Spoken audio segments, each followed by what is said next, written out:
Some people believe that when a person dies, a crow carries their soul to the land of the dead. But sometimes, something so horrible happens that the crow brings them back to set the wrong things right. And if this movie is the result, then I'm going to cook and eat the dumb bird. The Crow is a remake slash reimagining of the 1994 Brandon Lee cult classic, where Eric Draven and his fiancée Shelley are brutally murdered the night before their wedding. But when a mystical crow brings Eric back from the dead, he sets out to make the bad men pay.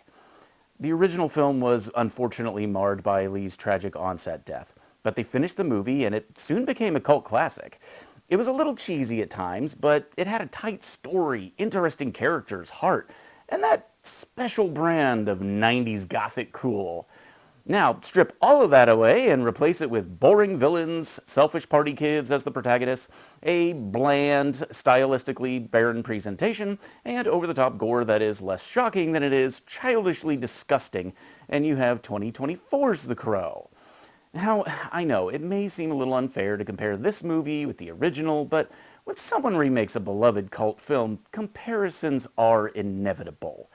In the original, you really got a sense of Eric and Shelley's love, not only for each other, but their community and their friends. Shelley was an activist, fighting slumlords, and Eric and she basically adopted a little girl with a junkie mom. After Eric's resurrection, he's not only out for revenge, but tries to set life right for the kid, curing her mother's addiction and setting them on the path to reconciliation. In the new one, Eric and Shelley are club rats who only think of their own base desires, trash a friend's apartment, and put their friends in mortal danger through their own stupidity and selfishness. Add on to that they seem to have been together for about 6 weeks tops, and I'm not getting pure love for the ages vibes. And then tack on a cast of the blandest cookie-cutter bad guys I have ever seen, and you really don't have much to latch onto emotionally. Even 30 years later, I remember Tintin, Funboy, T-Bird, and Skaggs. But 5 minutes after watching this movie, and I couldn't tell you who these guys were with a gun to my head. The final showdown with the villain, also a dud. In the original, Eric was in a position of weakness, barely holding on, and only wins because he poetically gives back to the villain all the pain he had caused others.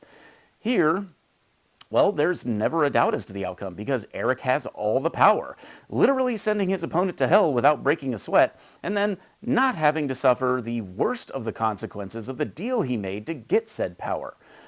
All that buildup and it limps to a close with Eric taking out a chubby old man so easily I found myself wondering what watches the characters were wearing. The villain was so outmatched it was pathetic. Top dollar, he ain't. Top Dollar at least had layers to his personality, alternately bored with power and sadistically gleeful when the challenge Eric presented shows up. This guy, as good a job as the actor tried to do, just kind of farted through scenes looking like a lawyer bored with his job. He does evil things, sure, but he's about as interested in what's happening to him as the audience is in watching it happen. For that matter, they keep talking about hell in this movie, right? But when they show it, it kind of looks like a sensory deprivation tank where you take a nap in a lake. Where's the fire and brimstone? Where's the torment? This looks like a soggy nap rather than an eternity of suffering. Which reminds me, speaking of an eternity, what happened to proper pacing in movies? The original was a tight hour and a half. No time wasted on the inconsequential. This one is 2 bloated hours of repeated scenes with characters the audience doesn't care enough about to warrant the runtime. Example? Did we really need 5 separate trips to the land of the dead? You could have accomplished everything in one and saved us the boredom. And then Eric's powers are stripped away because he has minor doubts about a girl he's known for about a month? Are you serious? Bill Skarsgård as Eric does his best with the material. I really like the guy as an actor, and he's a heck of an action star, but this whole endeavor feels hollow. Like a first draft that was long on, I want to see this thing where a cool thing happens, rather than the story would be better served if.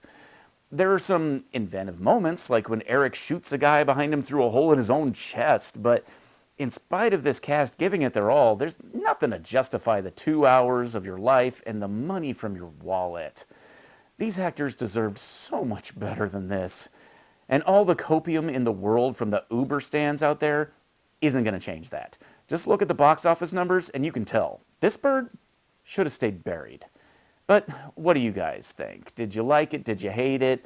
Well, let me know in the comments below, and if you want to see more reviews, like, subscribe, and until next time, happy viewing!